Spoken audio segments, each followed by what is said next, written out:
Hola, ¿cómo están todos? Bueno, un gusto volver a encontrarnos para seguir pensando, charlando y discutiendo filosofía en este caso, en un nuevo módulo, en un nuevo encuentro en el que vamos a trabajar la perspectiva de un nuevo grupo de filósofos que son posteriores a los filósofos de la naturaleza, los presocráticos que trabajamos en la clase anterior, que se los conoce como sofistas, ¿sí? Sofistas o filósofos que de alguna u otra manera están orientados a partir de su práctica filosófica, no hacia el estudio y el análisis de la naturaleza, ¿sí? Y a la búsqueda de las causas del orden natural, sino que más bien van a orientar todo su pensamiento filosófico hacia la reflexión en el terreno del campo de lo humano, es decir, el campo de la ética, el campo de la política y el campo de la práctica concreta del ser humano en el terreno de las instituciones humanas.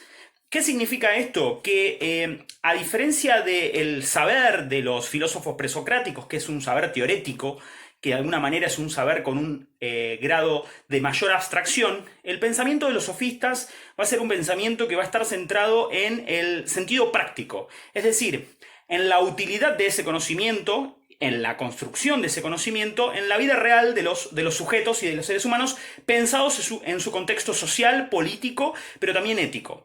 En ese sentido va a haber toda una discusión política acerca de política, digo porque el pensamiento de los sofistas se desarrolla en el siglo V, antes de nuestra era, y va a haber toda una discusión en torno al rol de los sofistas, ¿sí? Primero vamos a tratar de ordenarnos un poco y vamos a plantear que el pensamiento de los sofistas parte de varios prejuicios y de varias críticas que le hacen algunos filósofos contemporáneos y no contemporáneos. La palabra sofista en sí tiene su origen en sofos, que significa sabio o sabiduría. Sin embargo, algunos contemporáneos de la acción de los sofistas, como por ejemplo Píndaro, señalan que en realidad no estamos frente a sabios, sino que estamos frente a embaucadores. ¿Qué significa embaucadores? Significa que, desde la perspectiva de Píndaro, pero que también va a ser luego la perspectiva de Aristóteles, los sofistas utilizan sus habilidades en el campo del discurso, la retórica y la argumentación política para engañar, para embaucar, para mentir. Esta perspectiva, ¿sí?, va a sostenerse a lo largo del tiempo y va a llegar hasta nuestros días. De hecho, hay la mitad de la biblioteca, digamos, en el campo de la filosofía, que señala que los sofistas tenían una clara intencionalidad negativa en su acción en tanto y en cuanto buscaban engañar, ¿sí? Engañar mediante argumentos que terminan siendo sólidos, tomándose sus críticos, de una frase de Protágoras que dice que el objetivo de la filosofía debe ser convertir al argumento más débil en el argumento más fuerte. Es decir, utilizar todas las herramientas que nos provee la retórica para persuadir. Por otro lado, estarán quienes van a sostener que los sofistas en realidad eran educadores. ¿Qué significa que eran educadores? Que surgieron en el siglo V antes de nuestra era a partir del desarrollo de la democracia, es decir, la acción de los sofistas coincide con la democracia griega y su tarea estuvo orientada a formar a los ciudadanos griegos, no todos, obviamente, recordemos que las mujeres, los esclavos, y los extranjeros no tenían derecho a participar de las instituciones políticas griegas, pero que la tarea de los sofistas, en tanto docentes, era formar a los hombres que iban a participar de las instituciones políticas griegas en el arte de la retórica, es decir, en un saber práctico que ahora en más lo denominaremos arete. Arete significa virtud, es decir, la capacidad de argumentar, de sostener una posición, de hacer firme, de hacer fuerte una posición. Acuérdense que los presocráticos, que estudiaban el orden de la naturaleza, buscaban el arjé. Bueno, los sofistas van a trabajar sobre la construcción del arjé. Y el arjé, ¿sí?, se construye a partir de la pedagogía.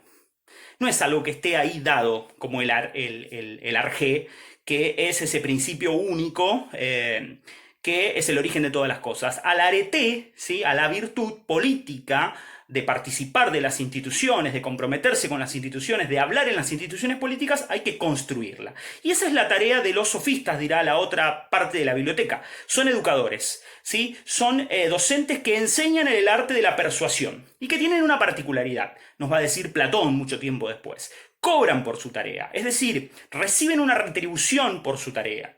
Y al recibir una retribución por su tarea, ¿sí?, se vuelven en las instituciones políticas griegas figuras imprescindibles. De hecho, Protágoras, que después vamos a hablar un poquito de él, es uno de los filósofos más importantes del colectivo este que estamos trabajando, que son los sofistas, que prestó sus servicios a la ciudad de Atenas en tiempos de la democracia, en el siglo V, y que fue amigo personal de Pericles, el máximo líder, estratega y político de la Atenas democrática. Es decir, recapitulando un poquito lo que venimos planteando. A diferencia de los presocráticos, no estudian la naturaleza los sofistas, sino que más bien estudian a la moral, a la conducta humana, a la política y a sus instituciones. A diferencia de los presocráticos, no buscan el arjé, es decir, el principio o el comienzo, la causa natural de todas las cosas, sino que lo que buscan construir, ¿sí?, es la arete, la virtud, la capacidad de argumentar, la capacidad de explicar y tomar posición frente a los eventos políticos que son parte de las instituciones griegas. La arete, a diferencia del arjé, como dijimos antes, se construye a partir de la educación. Esto en cuanto a lo que son los sofistas y a los debates en torno de los sofistas. Tenemos varios nombres de esta tradición. El más importante de todos los sofistas es Protágoras, como les dije. Protágoras aparece mencionado por Platón, ¿sí?, que lo considera, lo cuestiona por el hecho de cobrar por sus enseñanzas a los principales políticos y ciudadanos atenienses, pero sin embargo lo estima, es decir, elogia su capacidad política y elogia su capacidad discursiva. Aristóteles menciona también a Protágoras, ¿sí?, y señala de alguna manera que era un experto en sofismas. La palabra sofisma hay que tomarla en un sentido negativo, porque en realidad para Aristóteles un sofisma es una falacia, un argumento que se quiere hacer pasar por correcto, pero en realidad es inválido y está dibujado, está armado para engañar, ¿sí?, para sonar bien, pero para engañar. Y después otros renombrados sofistas, ¿sí?, docentes, educadores de esta etapa, como son, por ejemplo, Calicles, Gorgias, Hipias, Trasímaco, Critias, ¿sí?, figuras que satelitan sin formar parte de una escuela, porque no hay una escuela sofista en sí, pero varios de estos sofistas prestan sus servicios a las distintas polis griegas. Hoy vamos a hablar pura y exclusivamente de Protágoras. Protágoras es el más importante de los sofistas y es de quien se conocen fragmentos de sus obras, a través de Platón, ¿sí?, sobre todo, y de Aristóteles. Platón, que de alguna manera, como les dijimos recién, dirige algunas críticas por este supuesto arte de la argumentación, que de alguna manera, en lugar de orientar a las almas, dice Platón, las terminan capturando, las terminan nublando a las almas humanas. Y Aristóteles, que cuestiona, digamos, la tarea de los sofistas.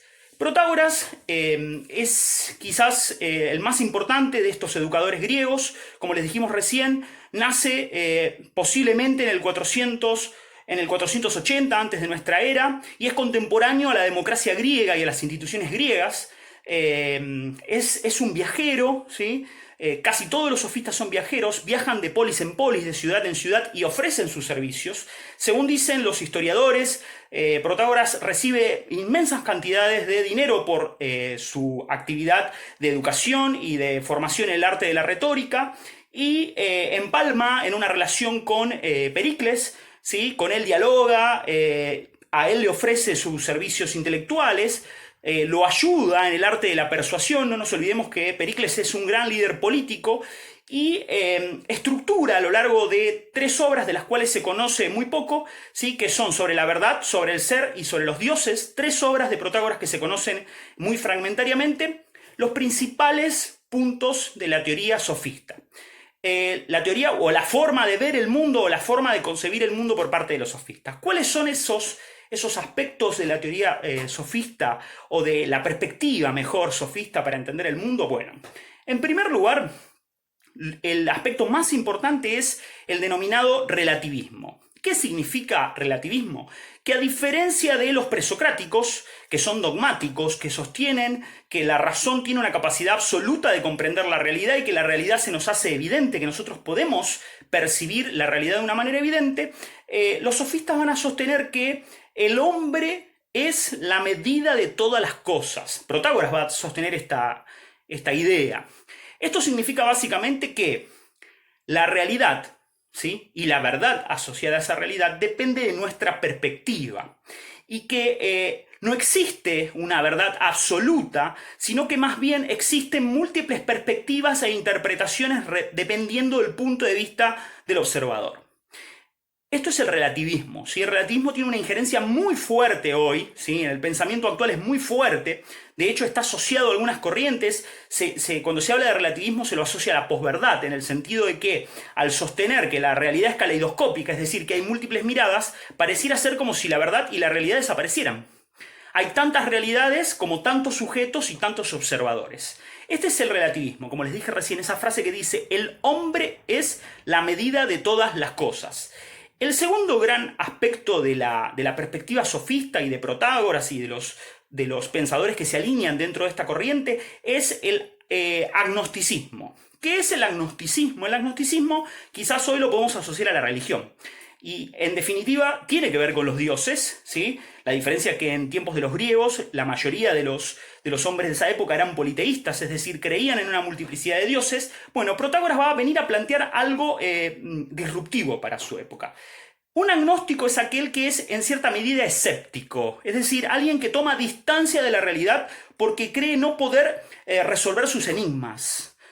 Cree no poder resolver ciertos interrogantes, y el agnóstico es aquel que toma distancia de la definición acerca de si existen o no los dioses porque cree que es un problema demasiado oscuro sobre el cual el hombre no posee la suficiente capacidad racional para resolver. Protágoras va a decir, si los dioses existen, no lo sé porque es un tema demasiado embrollado, demasiado oscuro como para tomar posición frente a ello. Esto le va a traer muchos problemas a Protágoras. De hecho, Protágoras va a ser expulsado de Atenas al momento de producirse la muerte de Pericles, ¿sí? Va a ser expulsado y de hecho va a morir en un naufragio aproximadamente en el 410, ¿sí? Rumbo a la isla de Sicilia, donde se dirigía al exilio. Entonces, primer aspecto de la perspectiva sofista, el relativismo. Segundo aspecto de la perspectiva sofista, el escepticismo agnóstico. Es decir, tomo distancia de los hechos que puedan asociarse a lo absoluto, porque creo que el ser humano, con su perspectiva relativa, no puede resolver lo absoluto, y el concepto de Dios o dioses es un concepto absoluto frente al cual la razón limitada del sujeto, el logos limitado del sujeto, no puede resolver. Y esto nos lleva al tercer aspecto de la teoría sofista, el convencionalismo. ¿Qué es el convencionalismo? Frente a los pensadores presocráticos, ¿sí? Que de alguna manera sostenían que existe un orden natural que el ser humano no puede cambiar, que solamente tiene que interpretar a su vez a partir del ejercicio de su razón.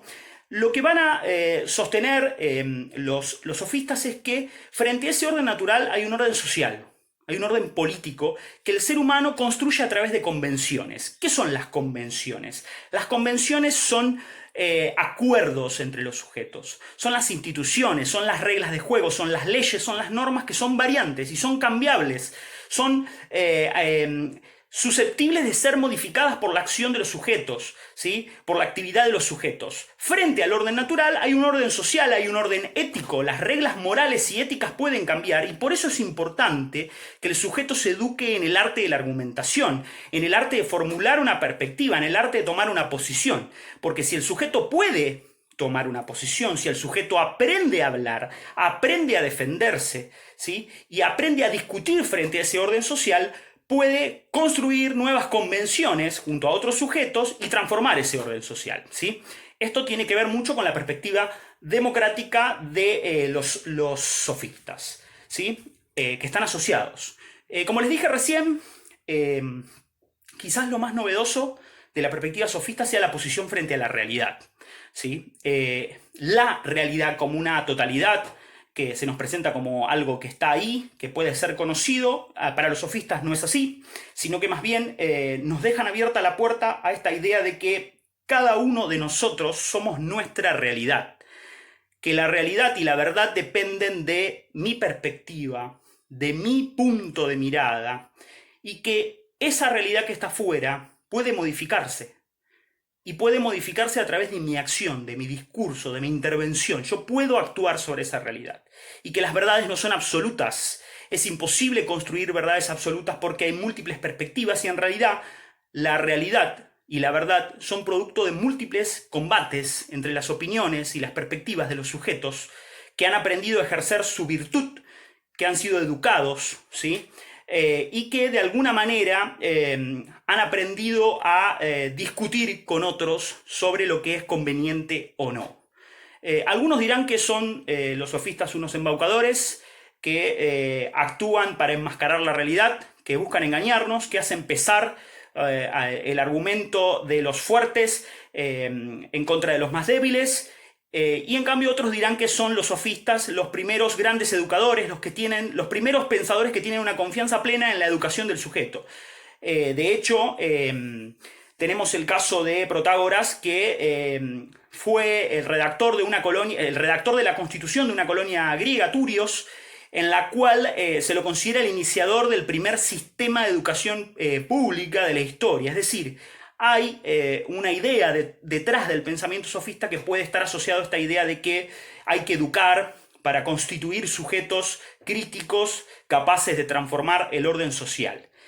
Eso es la arete, ¿sí? La arete es una virtud que se puede incorporar a partir de la práctica educativa, a partir de la enseñanza, que ningún sujeto está condenado, sino que todos los sujetos tienen abierta la posibilidad de cultivar en sí la virtud. Esto fue todo. Espero que se haya entendido, que les sirva y que les sirva para reflexionar acerca de los textos y las consignas que les ofrecimos en el trabajo. Como verán, aún hoy seguimos discutiendo sobre los sofistas. Un filósofo contemporáneo, Michel Onfray, va a defender a los sofistas, sosteniendo que su tarea va más allá del simple charlatanerío que puede estar asociado a la política o al arte de embaucar o engañar o defender a los poderosos y a los que cometen delito por parte de los abogados, sino que más bien es un arte que es profundamente democrático, es un arte que es profundamente asociado a la creencia y la fe en la educación. Nos encontramos en la próxima clase. Deseo que estén bien y bueno, que podamos reencontrarnos pronto, cara a cara, y seguir compartiendo este vínculo que nos une, que va mucho más allá del ejercicio de la filosofía y que tiene que ver con el cariño y el afecto que nos tenemos. Gracias por su atención.